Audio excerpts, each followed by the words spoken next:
continuation of inclusivity.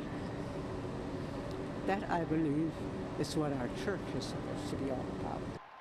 Across the West and around the world, people are embracing a new era for the Catholic Church tonight with the election of an American Pope.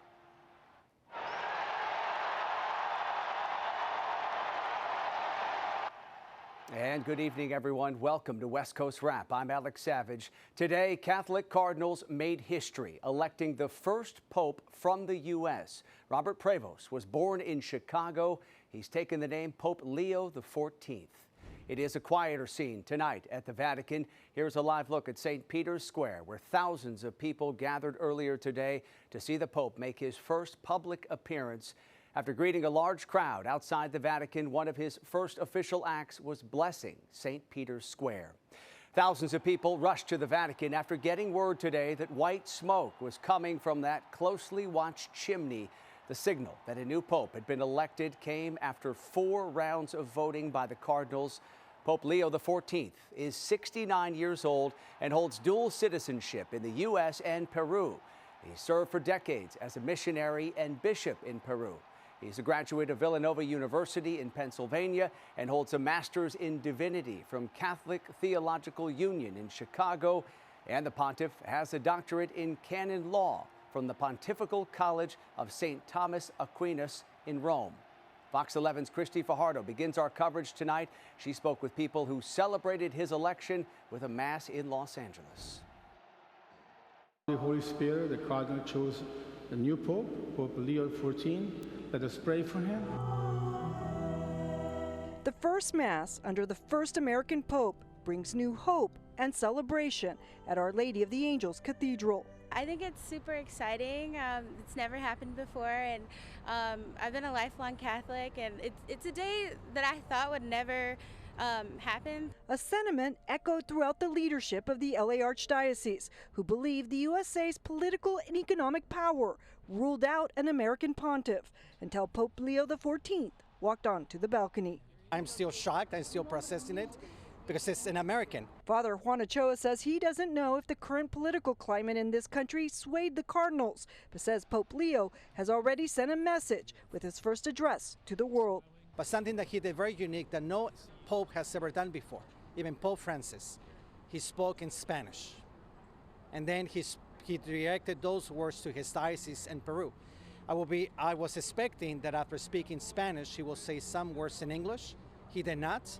That tells us that his heart is Peruvian. Leo, who served in Peru, is also a Peruvian citizen, which is being celebrated by LA's Latino Catholics. And Archbishop Jose Gomez believes he will follow Pope Francis's lead when it comes to championing immigrants. That's an important teaching of the Catholic Church, as Pope Francis also shows since the beginning of his pontificate, that we have to be open to receive the immigrants. And the Augustinian friars who know the new Pope say you can also expect him to be accessible and make himself available to his flock. Very kind, very humble, and very down-to-earth personality, the one who listens, the one who not only listens, but opens his heart.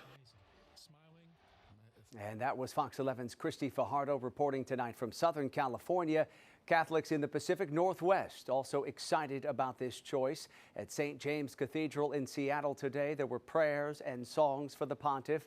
Church leaders were surprised by the selection of a pope from the U.S., and they say his long tenure in South America gives him a unique global perspective.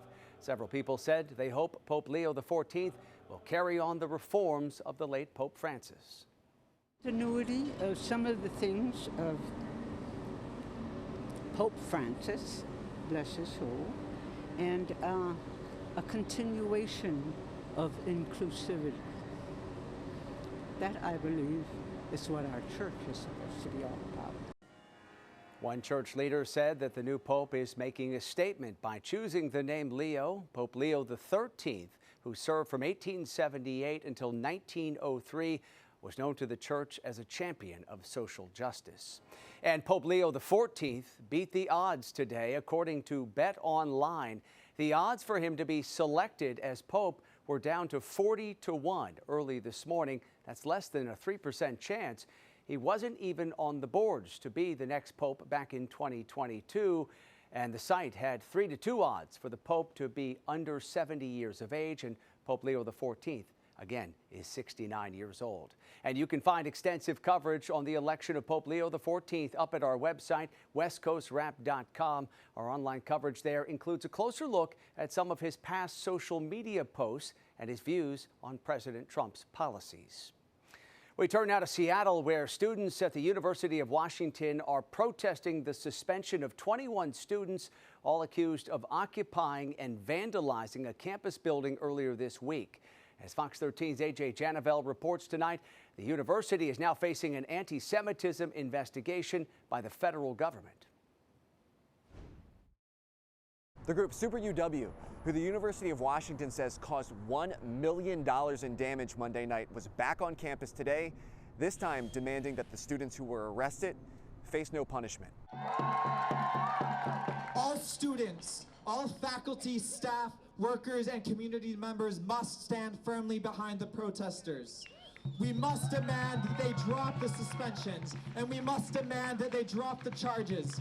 The University of Washington released these pictures of the damage they say protesters caused to the interdisciplinary engineering building Monday night. Boeing invested $10 million into the building's construction. Super UW, the protest group claiming responsibility for Monday, says they want the university to cut ties with Boeing due to their military contracts. As the genocide in Gaza escalates, and it is, they call upon protesters in the U.S. to escalate their protests. And what does that mean for you guys? I mean, I think you saw what it meant on Monday, and so now we're focused on rallying around support around those students. These continued actions could cost UW much more than $1 million. Following Monday's protest, the Trump administration sent a notice to UW saying the university is now under review by its task force to combat anti-Semitism. The same task force that took similar actions against Columbia and Harvard University. The Trump administration has already cut billions of federal dollars to those universities due to what they call a failure to end the harassment of Jewish students. UW receives about $1.5 billion from the federal government each year. In a statement, the University of Washington responded to the Trump administration's notice, saying in part, the university values its long-standing partnership with the federal government.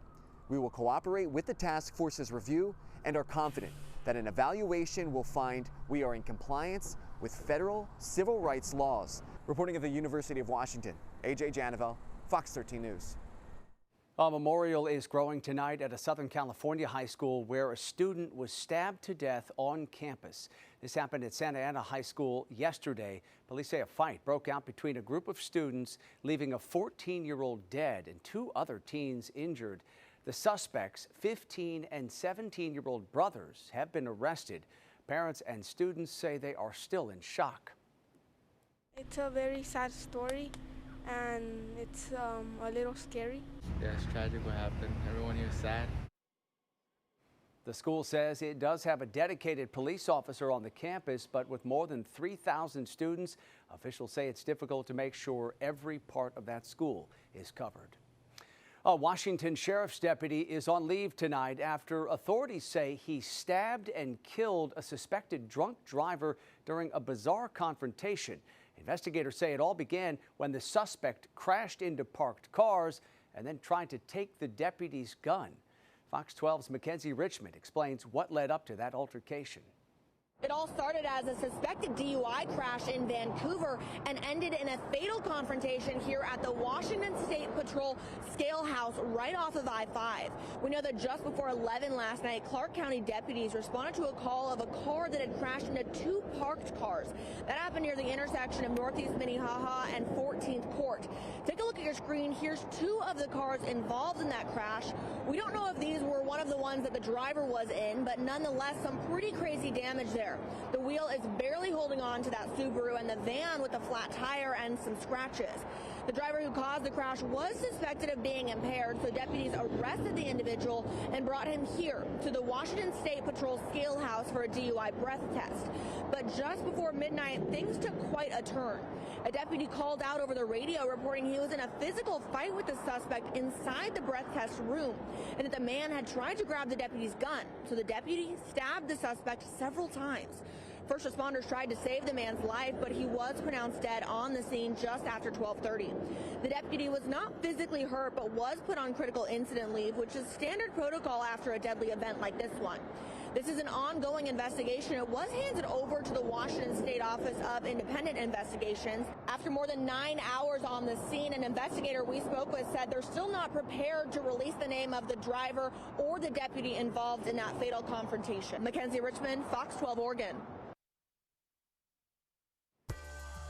Coming up tonight here on West Coast Wrap, troubling new details about the man accused of ramming his car through the gates of Jennifer Aniston's Southern California home this week, what prosecutors have revealed about his motive. Plus, just ahead of Mother's Day, a life-changing donation for 2 single moms in Arizona, why having a reliable car will make such a huge difference for these 2 women. Well, much quieter from much of the west. The unseasonably cool temps from a couple of days ago are warming up. We'll show you how much warmer coming up.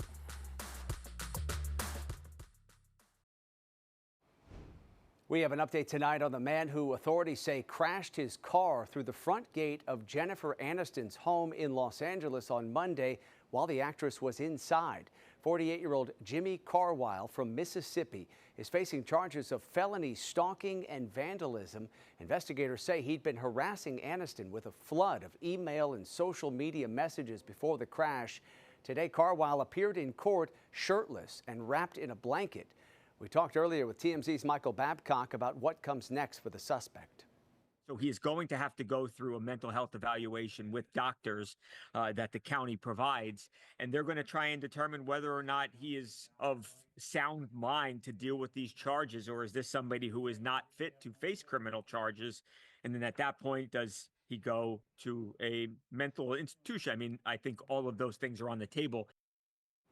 A security guard at Aniston's home arrested the suspect following that crash on Monday, and no one was hurt.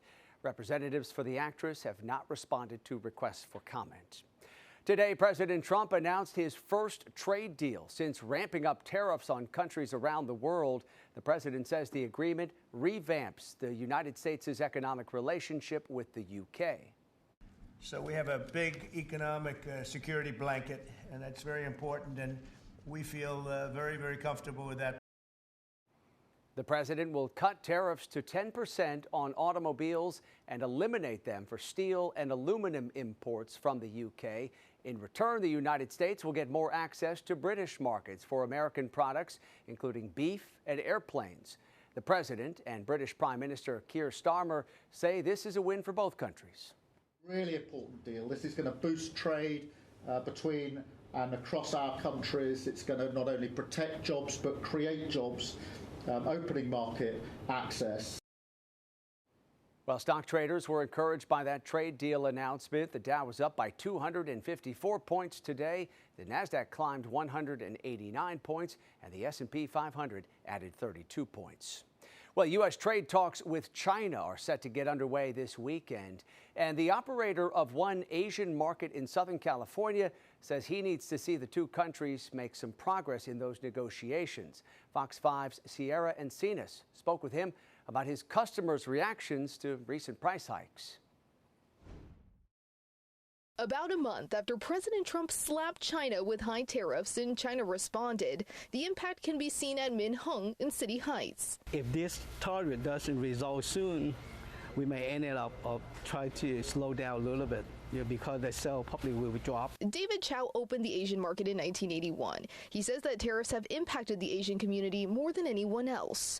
Right now, the U.S. has tariffs set as high as 145% on imports from China. China has responded with 125% tariffs on U.S. goods. For him, it means having to raise his prices. We look at a lot of customers here for the last 30, 40 years, and a lot of them are low-income people. So we cannot really try to raise the price to make profit on top of these people. He says while only a quarter of what he sells is from China, it's impacting all products. The reason because the higher target is for China, but because we have at least about 25% of the product are from China, so those items actually have a price increase dramatically. Even some of the product from Thailand or Vietnam have an increase of at least about 25 to 30%. He says that's because of shipping costs, among other things. At first, his customers were panic buying products like noodles. At this point, with all the talks, I think people are really kind of settled down a little bit. And many people would think, well, they probably wait to see if actually China and U.S. can have some kind of talk so that the amount of tariff will reduce it, so that way they don't have to pay high price like now. Talks are expected to take place between the Treasury Secretary, the U.S. Trade Representative, and the Chinese Vice Premier in Switzerland in the coming days. In City Heights, I'm Sierra Encinas. Ford is blaming President Trump's trade war for price hikes that it plans to implement next month. The automaker says its suggested retail price could increase by as much as $2,000. The models affected are produced in Mexico. They include the Bronco Sport, the Maverick pickup truck, and the Mustang Mach-E electric SUV. Ford says it expects to take a $1.5 billion hit to its operating profit because of the tariffs this year. Shifting now to talk about warmer weather across parts of the West, and some parts of the Southwest are on track for triple-digit temperatures later on this week.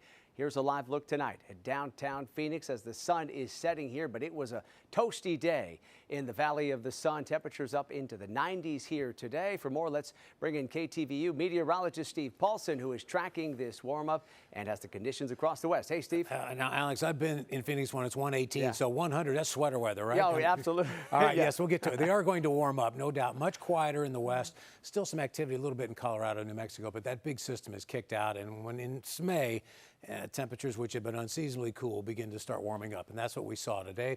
Pretty quiet, though, much quieter than we had. Temperatures right now still 90s. That doesn't take long.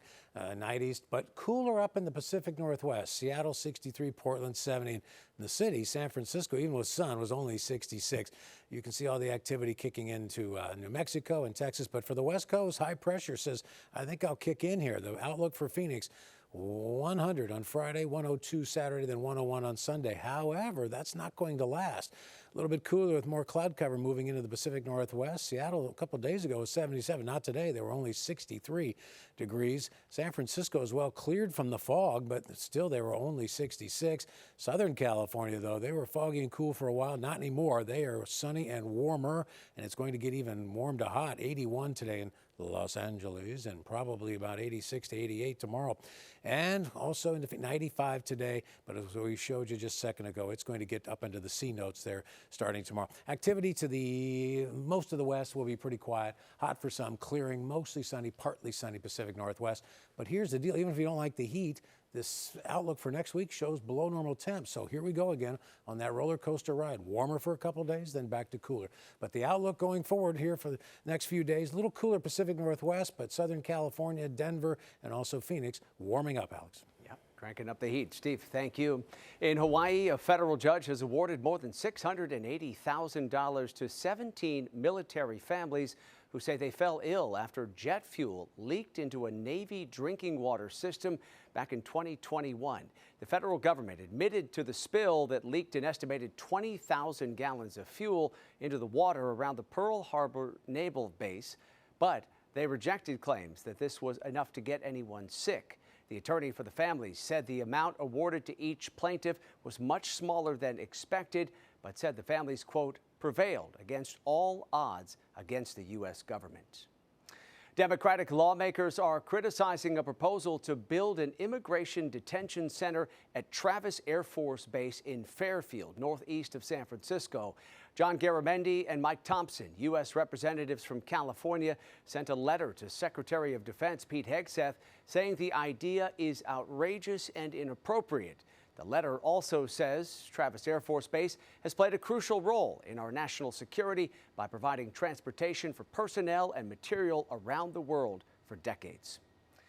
Coming up tonight here on West Coast Wrap, Los Angeles has plans to make the 2028 Summer Olympic Games stand out.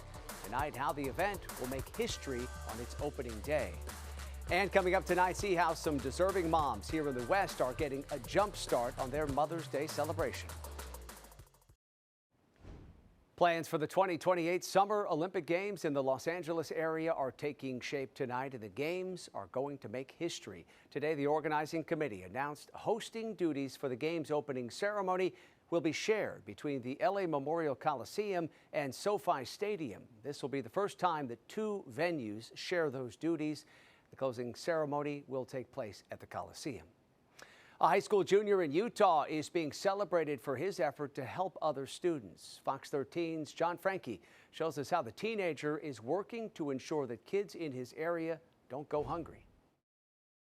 Middle school felt like really long ago, but it was only 4 years ago in my life. Meet David Hafner, a junior at Alta High School who goes by the name Van.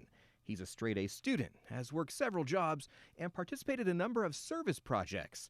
He cares about his community. I want to help out kids that can relate to me, and if I can help them see that donating money is a good thing in any way, and like have them help out the community in their futures, that's like a huge deal to me. Recently, this 17-year-old delivered a check to Butler Elementary to pay off the lunch debt for every student in the school. Van contributed $2,500 of his own money. The thing that I think I least expected was like just how easily it is to help people in need. You don't need to go like out of your way like crazy to do something. It's the really, really small things can help people out. He made the donation in conjunction with a nonprofit called Utah Lunch Debt Relief Foundation, founded by DJ Bracken. I was reading your original reporting, and I saw that there was $2.8 million in student lunch debt, an unfathomable number, ridiculous. Bracken says they've raised about $50,000 so far. Sometimes you get a teenager who reaches out to you and wants to donate $2,500 of his own money towards school lunch debt. Donations like Van's, there's been a huge, overwhelming response to it. Making a difference that ripples through the community. It doesn't take a lot of effort to help somebody. Well, Van, I'd like to introduce you to Greg and Stephanie with Smith. It's good to meet you guys. Nice to meet you, David. David, we think what you're doing for our community is just incredible, and so we'd like to present you with this month's Zero Hunger Hero Award and a $500 gift card. Oh my goodness. Help with your efforts for our community. Dude, thank you so much. Certainly well deserved. That was Fox 13's John Frankie reporting tonight. The Utah Lunch Debt Relief Foundation was founded last year, and it's raised tens of thousands of dollars. Finally, tonight, two single moms in Arizona are getting a new set of wheels just in time for Mother's Day. Courtney Mims and Hannah B. were gifted those cars by Christian Brothers Automotive in the Phoenix area. The shop invested more than $11,000 in repairs to the two used cars to ensure the mothers have reliable transportation. The women say this gesture means the world to them after Courtney's car broke down, and Hannah juggles a number of different roles. OAC and, going back and forth to school is a necessity for me. One of the hardest jobs is being a single mom, and a lot of people, they don't view it as a job, but in all reality, it essentially is. It's another person that you have to take care of. In my case, 3. The auto shop gifted the women those cars in partnership with the Matthew 2239 organization and the group Helping Hands for Single Moms. A wonderful donation there. That does it for West Coast Wrap tonight. We appreciate you watching. As always, have a great night.